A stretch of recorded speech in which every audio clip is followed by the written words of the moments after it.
Good afternoon, boys and girls, and welcome to How to Rock Second Grade with Miss Hal. And today we are reading our book, Growing Up Where Jesus Lived. And boys and girls, we are now in chapter 6. We have learned last week in chapter 5 all the different things you would eat growing up in the days when Jesus was growing up. Not only did we learn about what you would eat, we learned about how you would eat it. We learned that there were no utensils like forks and spoons and knives, no plates, that you would just eat it right from the serving bowl with your hands, and that you would use bread to use it as, a dipping sauce or to soup up the gravies and the sauces.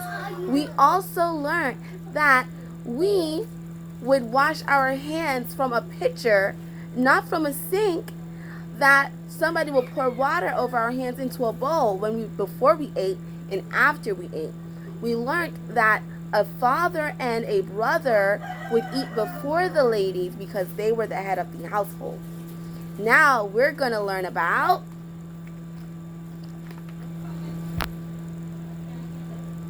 You need help? That's right. We're going to learn about what kind of chores you would have if you were growing up where Jesus lived. Do you have chores, boys and girls? Yep. Some of us has to wash the dishes. Some of us has to sweep the floor, do some mopping, fold our laundry, clean our room. Do you know that even adults still have chores? That's right, because Miss Hal has to clean her house too. So Miss Hal even has chores, and she has to take care of her dogs. Yep. And the turtles, and the fishes. So Miss Hal even have chores to do. Chores are important. They help us to get through our daily life, keeps things clean, tidy, and in order. And everyone can pitch in to get things done. So boys and girls, let's go to chapter 6. And that is going to be on page 56 in our Growing Up Where Jesus Lived. Let's begin with words to watch for. Balanced. Sieve. Poisonous. Vineyards. Graze. Graze means to eat grass. Cloak. Cloak means a coat. Chapter 6. What kind of chores would you have? There were many chores that had to be done every day. Everyday children helped find things to burn in the fire.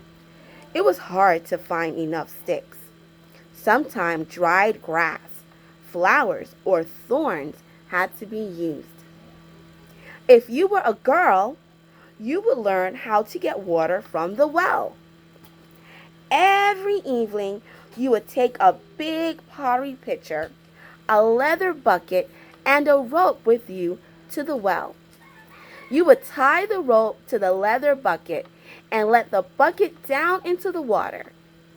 After the bucket was drawn back up, you would pour the water into the pitcher. That's how they would have water to wash their hands, cook their food, and even to take a bath.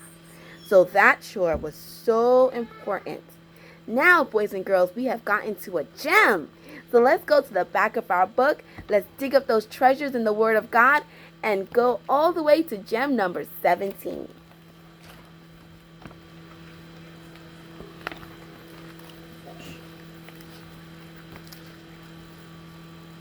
I found gem number 17 on page 126. Let's read. Once Jesus wanted a drink, but had no bucket or rope. Find out whom he asked to help him in John chapter 4, verse 6 through 14. Now Jacob's well was there. Jesus, therefore, being wearied from his journey, sat thus on the well. And it was the 6th hour of the day.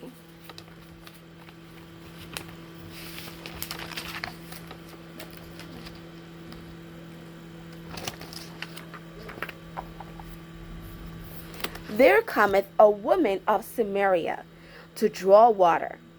Jesus saith unto her, Give me a drink. For his disciples were gone away unto the city to buy meat.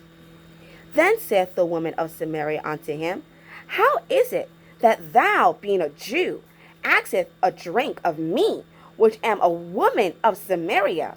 For the Jews have no dealings with the Samaritans. Jesus answered and said unto her, If thou knewest the gift of God, and who it is that saith to thee, Give me a drink, thou wouldest have asked of him, and he would have given thee living water. The woman said unto him, Sir, thou hast nothing to draw with, and the well is deep. From whence then hast thou that living water? Art thou greater than our father Jacob, which gave us the well, and drank thereof himself, him, his children, and his cattle? Jesus answered and said unto her, Whosoever drinketh of this water shall thirst again.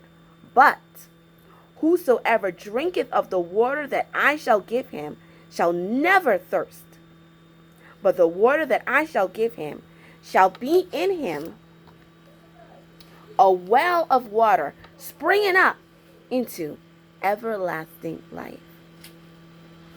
The woman who came to draw water from the well left her pitcher and ran to tell the people of the village what Jesus had given her. See, he didn't give her like a cup of water or a jug of water, but he gave her salvation. And that was everlasting life. And that is what we need to tell everyone about. Go and tell everyone. Shout it out to everyone. Jesus saves. Ask him into your heart. Accept him. Make room for him. And he will give you everlasting life. God bless you. I'll see you soon. Bye.